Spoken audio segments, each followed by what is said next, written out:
Welcome back to Wealth Protector TV. You may also be listening to this on Personal Pension Radio. I'm Craig Strom. I am a certified financial planner and a paralegal at Barth Calderon. We are an asset protection focused law firm. We take care of everything from solid estate planning all the way up through advanced tax planning, charitable giving, business formation, and partnership agreements. We cover all the bases in those critical areas with an emphasis on asset protection. Now, I want to share a story that actually came to me through my car show. A friend of mine who comes to my car show, which happens every week, was talking about an event that he attended during this past election season. He had been invited out in the Los Angeles area. He had been invited to a VIP fundraiser party for a political candidate. No need to go into who or where or when, but it was kind of cool. He said he was invited to this event. It turned out to be hosted by obviously a very wealthy individual with an amazing car collection. This collection, he said, was just mind-boggling. There was one-off cars and million-dollar cars everywhere. It was just this huge, beautiful thing. He was just going on and on about this event. And he went to a point in the conversation where he looked at me to ask a question, because this is what happened. While he was there, he went outside where they had a cigar lounge set up, and the host of the big event was out there, basically had a number of people, friends and political people and various folks who were all out chatting and sharing expensive cigars.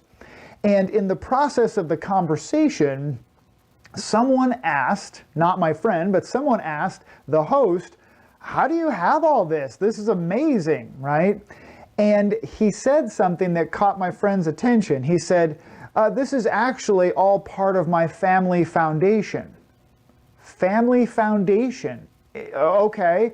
Someone asked a follow-up question, and the host, according to my friend, kind of deflected and really got the conversation back onto cigars and sports and other things. So he never really answered the question about charitable foundation, family foundation. What the heck is all that about? Well, let me give you the details. So here, this is actually a real thing. And it's actually more common than you might imagine. That a charitable foundation is not something that just the super rich set up. You definitely have to have a substantial amount of wealth, assets that you've accumulated, whether it be cars or planes or trains. Yes, I've heard of folks starting charitable foundations around their train collection or their military memorabilia collections or racing paraphernalia and collections. The idea is that you've got this amazing collection. And it can work in real estate, but let's just focus on this idea of car collection. So this family, right, presumably, because I've seen this multiple times over the years, has acquired a pretty amazing collection through just basically spending money and buying cars, buying collectibles, things that appreciate in value, and that over time, those cars end up being worth a gigantic amount of money. Well, you can start your own foundation. You don't have to be Bill and Melinda Gates. You don't have to be Warren Buffett. Just about anybody with the right asset structure and the right situation can start your own charity, and in some cases your own family foundation. And that's what these folks will do, right? In this situation, what ultimately happens, you create a family foundation, and then you donate your car collection to the family foundation. And what do you get when you donate to charity? Because it is a legitimate charity when you set it up correctly and you manage it right. This is a situation where you want to make sure that you get it done right. You donate your car collection to the foundation that you created. And let's say, for example, it's a $10 million car collection. Well, as long as you have a legitimate valuation, and I mean really legitimate, that official valuations for the cars that you're donating to the foundation. Let's say you're going to create your own museum, your own charitable foundation car museum. Great.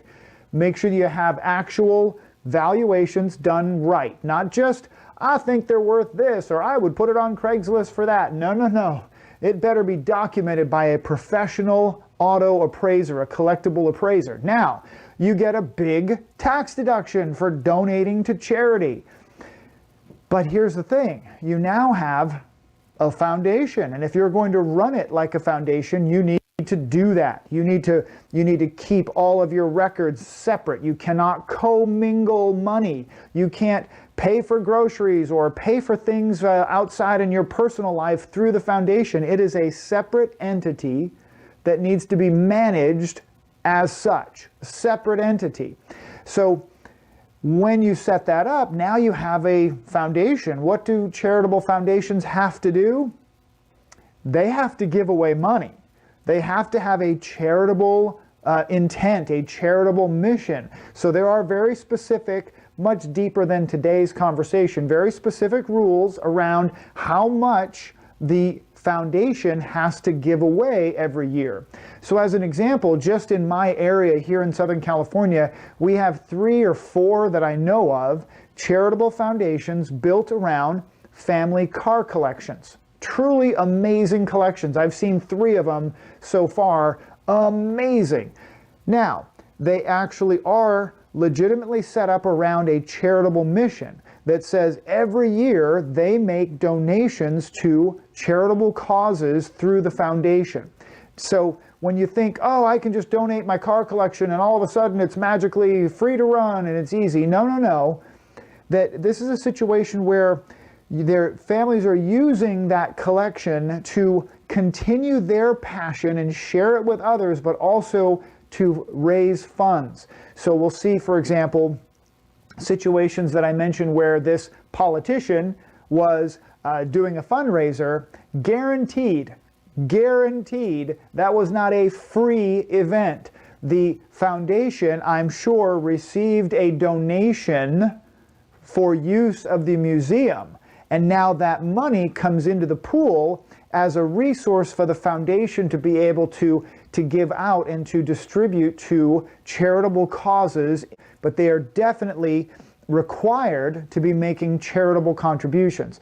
It's not something you want to set up I'm just going to go ahead and set up a foundation. Definitely not. There is very specific management requirements, tax reporting requirements, right? So if you know someone who has a very valuable collection of whether it be real estate or collectible guns or collectible cars, planes, trains, real estate, and they have a charitable mindset that they love their college they went to school or their church, and they might be interested in charitable planned giving. We love that conversation. I love that conversation. Again, send me an email, Craig with a K @craigstrom.com. This has been Wealth Protector TV. We'll talk to you again soon.